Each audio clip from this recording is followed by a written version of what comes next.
नमस्कार, दोपहर के 2 बज चुके हैं। कई बड़ी खबरें हम आपको दिखाएंगे, लेकिन सबसे पहले देखिए कोरोना का अपडेट हेल्थ बुलेटिन। देश में आंकड़ा 1,73,000 के पार है, तो यूपी में 7,500 के पार। यूपी में अब तक 7,445 कोरोना संक्रमित मामले सामने आ चुके हैं। 2,834 एक्टिव और 4,410 लोग इससे ठीक भी हुए हैं, जबकि 201 की मौत भी हो चुकी है। जिले वाइज भी आपको बता देते हैं। बिजनौर में 7, सुल्तानपुर में 6, आगरा में 5 नए केस सामने आए। सहारनपुर में 8 प्रवासी पॉजिटिव निकले हैं और मेरठ, फिरोजाबाद, प्रयागराज में एक मौत की खबर है। तो कोरोना से जुड़ा हुआ उत्तर प्रदेश का अपडेट इस वक्त हम आपको बता रहे हैं। सहारनपुर में 8 प्रवासी पॉजिटिव निकले हैं। केसों की संख्या 234 जा पहुंची है। मेरठ से कोरोना के एक मरीज की मौत की खबर है। 2,834 एक्टिव मामले इस वक्त यूपी में हैं।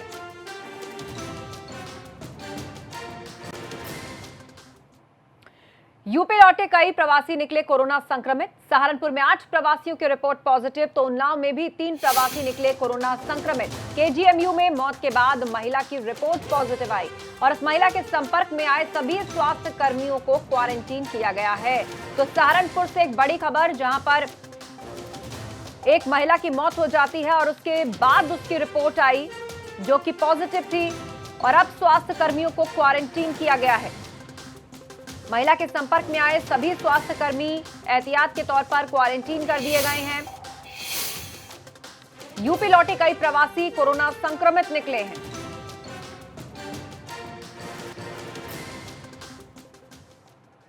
एक तरफ बीजेपी सोशल डिस्टेंसिंग पालन करने पर जोर दे रही है, तो दूसरी तरफ कौशांबी के सांसद विनोद सोनकर सोशल डिस्टेंसिंग की जमकर धज्जियां उड़ाई। कौशांबी और प्रयागराज बॉर्डर पर मोदी किचन समापन कार्यक्रम में सोशल डिस्टेंसिंग ही भूल गए सांसद विनोद सोनकर। साथ ही मीडिया के सवालों पर बेतुका जवाब देते हुए कहा कि सार्वजनिक कार्यक्रमों में सोशल डिस्टेंसिंग का ध्यान नहीं दिया जाता और अपने बयान को लेकर वो गिर गए।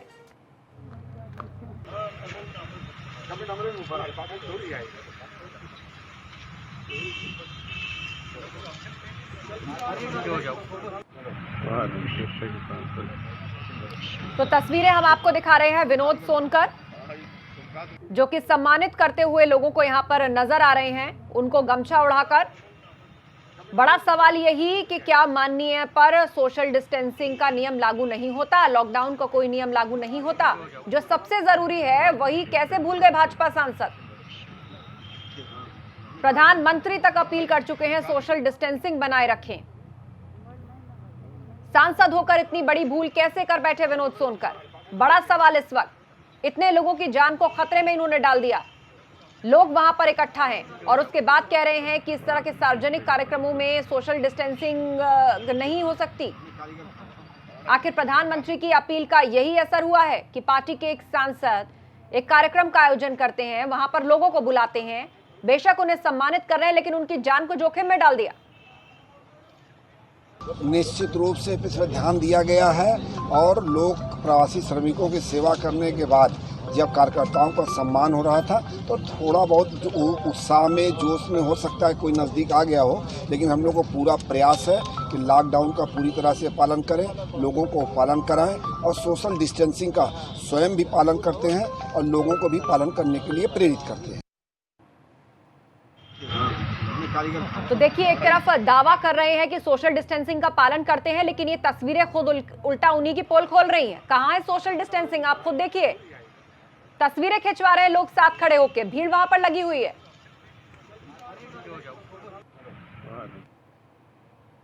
आगे बढ़ते हैं। कानपुर में एबीपी गंगा की खबर का असर हुआ है। खबर दिखाने पर सपा विधायक के खिलाफ अब एफआईआर हुई है। विधायक इरफान और भाई समेत कई पर मुकदमा दर्ज किया गया है। अब तक भाजपा दक्षिण जिलाध्यक्ष पर कार्रवाई नहीं की गई है। तो खबर दिखाने पर सपा विधायक के खिलाफ अब एफआईआर दर्ज कर ली गई है। एबीपी गंगा ने इस खबर को प्रमुखता से दिखाया था कि कैसे समाजवादी पार्टी के एक विधायक रेड जोन में लोगों को इकट्ठा करके वहां पर बैठे हैं। एबीपी गंगा ने इस खबर को उठाया था कि देखिए कैसे सोशल डिस्टेंसिंग की धज्जियां यहां भी उड़ती दिखाई दे रही हैं। अब सपा विधायक के खिलाफ एफआईआर दर्ज कर ली गई है।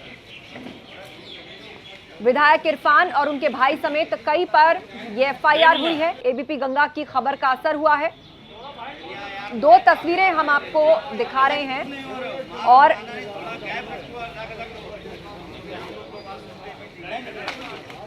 दो तस्वीरें इस वक्त आपके सामने, एक तरफ सपा विधायक पर केस दर्ज हो गया, दूसरी तरफ भाजपा के जिला अध्यक्ष हैं, उन्होंने भी देखिए एक भीड़ भरा कार्यक्रम आयोजित किया था, उन पर अभी तक कोई कार्रवाई नहीं हुई है। तो बड़ा सवाल ये कि एक तरफ भीड़ लगी, सपा विधायक इरफान, उनके भाई और कुछ सहयोगियों पर एफआईआर होती है, तो भाजपा नेता बीना आर्या को क्या माफी दे दी गई है? उनके भीड़ भरे कार्यक्रम पर कोई कार्रवाई क्यों नहीं हुई? नियम उन्होंने भी तोड़ा है। हमारे संवाददाता प्रभात अवस्थी हमारे साथ जुड़ गए हैं। प्रभात, बड़ा सवाल ये कि एक तरफ सपा विधायक पर भीड़ जुटाने, वो भी हॉटस्पॉट में, रेड जोन में एफआईआर होती है, तो दूसरी तरफ यहां पर नियम तोड़ा जा रहा है। भाजपा की जिला अध्यक्ष हैं वीना आर्या, उन पर कोई कार्रवाई क्यों नहीं हुई अभी तक?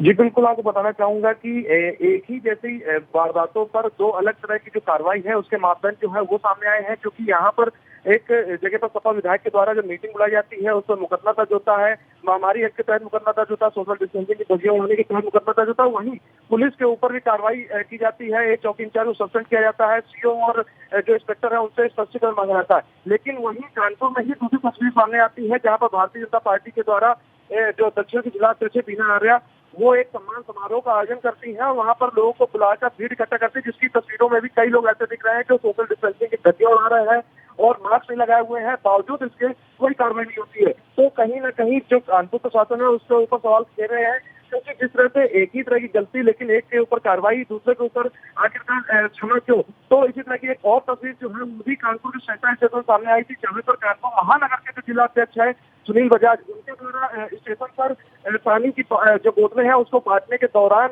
वहां पर सोशल डिस्टेंसिंग की धज्जियां उड़ाई गई, जबकि मुख्यमंत्री योगी आदित्यनाथ का साफ आदेश है कि किसी तरह का कोई सार्वजनिक समारोह, सार्वजनिक मीटिंग किसी तरह की कोई नहीं बुलाई जाएगी। और ये जब उनके ही जो दल के नेता है वो इस तरह की धज्जियां उड़ाएंगे तो एक बड़ा सवाल उठता है। और वही कार्रवाई के ऊपर कोई बिल्कुल, तो एक तरफ अपील ये कि सोशल डिस्टेंसिंग रखें, खुद प्रधानमंत्री मोदी इस बात को कह रहे हैं, लेकिन देखिए भाजपा के नेता हैं वीना आर्या, क्या उनको माफी दे दी गई है? उन पर कार्रवाई क्यों नहीं हुई? ये बड़ा सवाल उठ रहा है, जबकि हॉटस्पॉट में विधायक इरफान पर भीड़ बुलाने के लिए एफआईआर दर्ज हुई।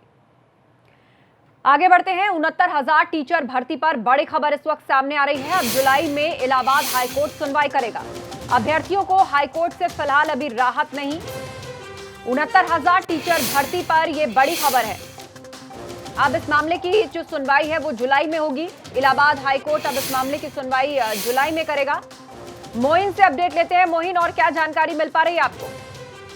जी बिल्कुल, यूपी में 69,000 टीचर्स भर्ती का जो मामला था उसकी सुनवाई इलाहाबाद हाईकोर्ट में चल रही थी।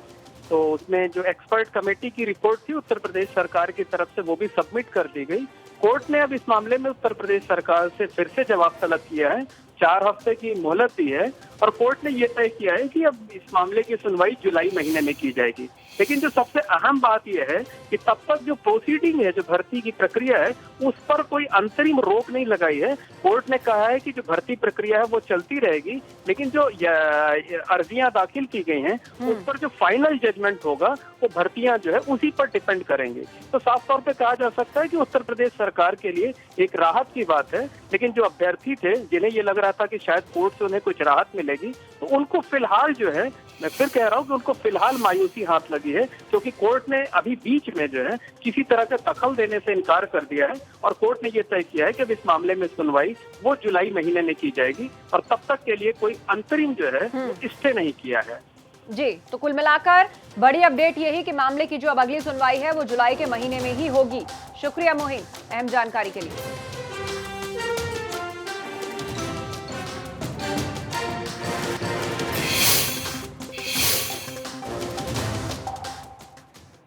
आगे बढ़ते हैं, एक और बड़ी खबर आपके सामने रखते हैं। यूपी में सरकारी इंग्लिश मीडियम स्कूलों पर बड़ा फैसला हुआ है। बेसिक शिक्षा मंत्री सतीश द्विवेदी ने कहा सभी इंग्लिश मीडियम स्कूलों में शिक्षक होंगे। 15,000 स्कूलों में शिक्षकों की कमी को दूर किया जाएगा। सरकारी स्कूलों से ही हुआ है शिक्षकों का चयन और अभी तक उनकी तैनाती नहीं हो पाई है। प्रदेश में चलने वाले बेसिक शिक्षा विभाग के 15,000 से अधिक इंग्लिश मीडियम स्कूलों में भी अब शिक्षकों से जुड़ी समस्या दूर हो जाएगी। इसे लेकर विभाग की तरफ से शासनादेश भी जारी कर दिया गया है। हमारे साथ में इस समय बेसिक शिक्षा मंत्री डॉक्टर सतीश द्विवेदी जी मौजूद हैं। हम उन्हीं से जानेंगे कि आखिर क्या अड़चनें आ रही थी और उन्हें कैसे अब दूर किया गया है। सतीश जी, ये बताएं कि इंग्लिश मीडियम स्कूल सरकार की एक महत्वाकांक्षी योजना रही, लेकिन वहाँ पर शिक्षकों का हम देखते थे अक्सर ही अनुपात दिक्कत करता था। कभी शिक्षकों को भेजा जाता था, नहीं पहुँचते थे। कई बार शिक्षक 5 का जो मानक था वो पूरे नहीं होते थे। 2-2 शिक्षकों पर इंग्लिश मीडियम स्कूल चल रहे थे। क्या अड़चन थी, कैसे दूर किया आप लोगों ने? इससे कुछ लोगों को समझने में ये भ्रम हुआ कि जो इंग्लिश मीडियम के स्कूल थे उनमें जो हमारे शिक्षक इंग्लिश मीडियम में चयनित किए गए थे, वो जब इंग्लिश मीडियम के स्कूलों में भेजे जाते हैं तो नियम यह है कि वहाँ जो हिंदी मीडियम के अध्यापक हैं उनको किसी नज़दीकी विद्यालय में समायोजित करना होता है। तो उस आदेश के कारण ये भ्रम हो रहा था कि सब तरह का समायोजन रोक दिया गया है। तो बहुत सारे स्कूलों में स्थिति ये हो गई थी कि इंग्लिश मीडियम के अध्यापक भी पहुंच गए थे और पुराने हिंदी मीडियम वाले अध्यापक भी थे। तो कहीं पर अध्यापकों की संख्या बहुत अधिक हो गई थी और कहीं पर कम थी। इसलिए उस विसंगति को दूर करने के लिए, उस भ्रम को समाप्त करने के लिए एक आदेश जारी हुआ है विभाग से कि अंग्रेजी माध्यम के जो विद्यालय हैं उनमें समायोजन की प्रक्रिया को नहीं रोका जाएगा। बहुत बहुत धन्यवाद बात करने के लिए। तो यानी ये साफ कहा जा सकता है कि अगले यानी आगामी सत्र में अब जब स्कूल खुलेंगे तो इंग्लिश मीडियम स्कूलों में भी शिक्षकों की कमी नहीं होगी और छात्र छात्राएं जिस मंशा के साथ अभिभावक उन बच्चों का वहां पर दाखिला कराते हैं कि उनका बच्चा भी इंग्लिश मीडियम स्कूल में पढ़े, अब वो मंशा भी पूरी होगी। कैमरा सहयोगी मेहंदी हसन के साथ शैलेश अरोरा, एबीपी गंगा, लखनऊ। मैं नरेंद्र दामोदर दास मोदी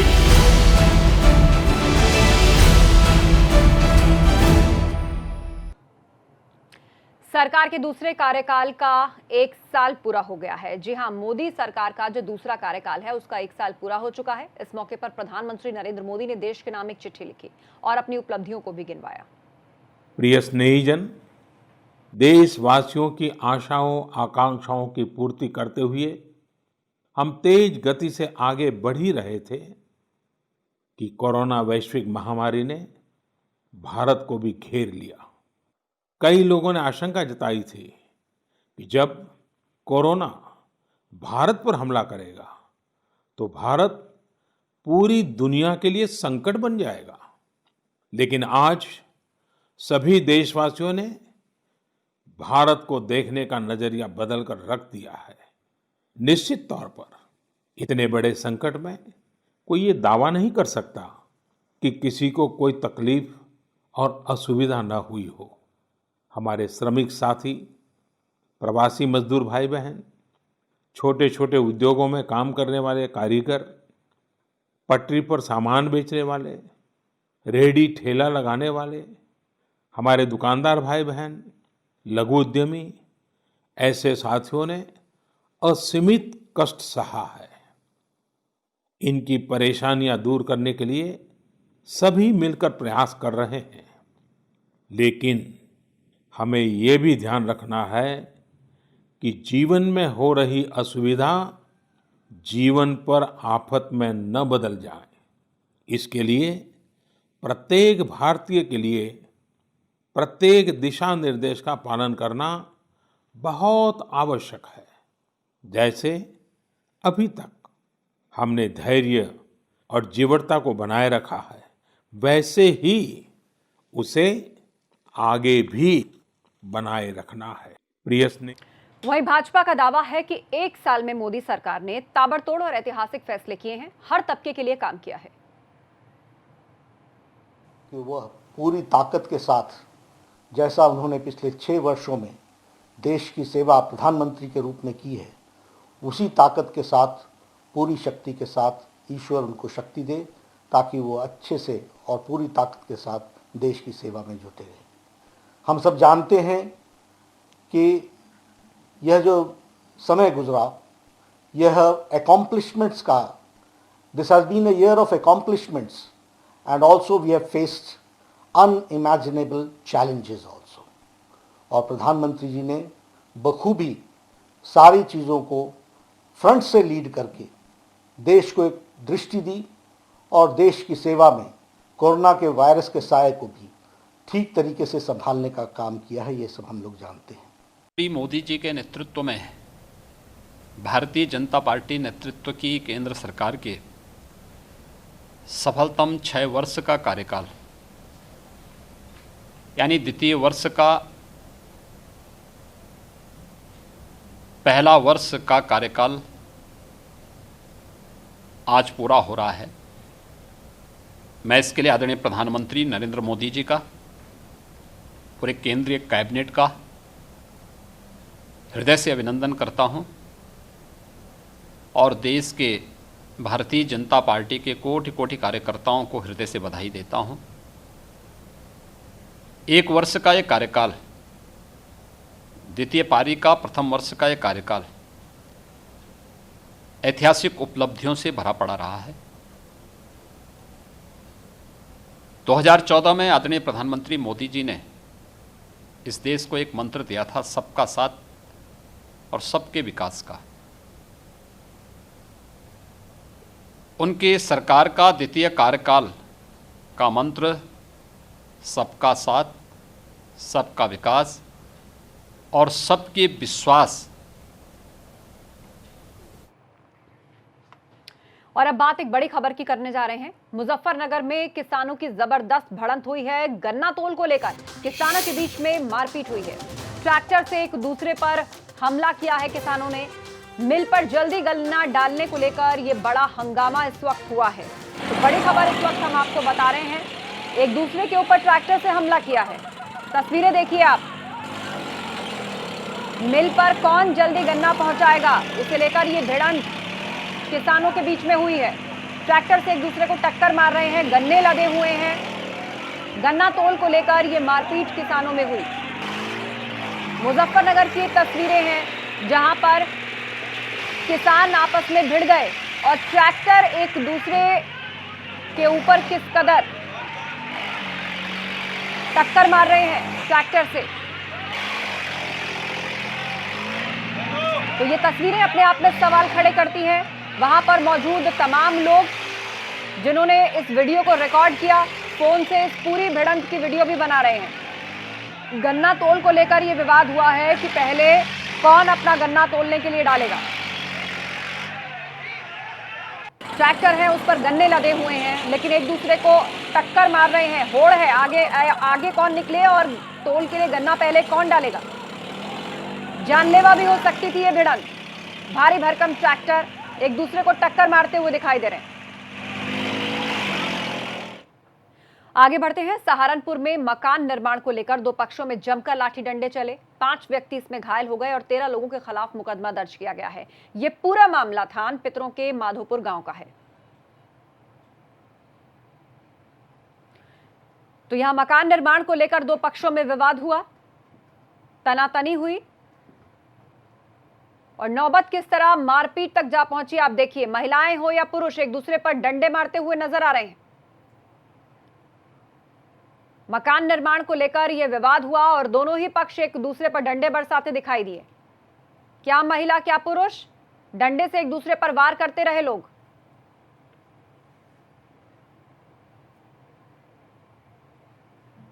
अगली खबर बिजनौर से है, जहां बच्चों का मामूली विवाद बड़ों तक जा पहुंचा और उसके बाद क्या था, दो पक्षों में घंटों लाठी डंडों की बरसात होती रही। इसका वीडियो सोशल मीडिया पर वायरल हो गया है। इस लड़ाई में कई लोगों को गंभीर चोटें आई हैं। सूचना मिलते ही पुलिस वहां पहुंची और दोनों पक्षों की तरफ से कानूनी कार्रवाई शुरू की।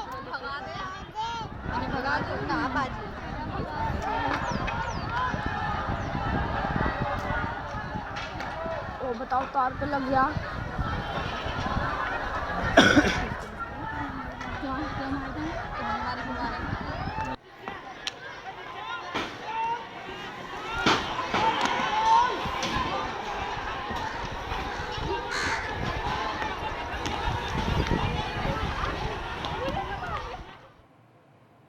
रुक रहे एक ब्रेक के लिए, जल्द लौट रहे हैं, आप बने रहिए हमारे साथ।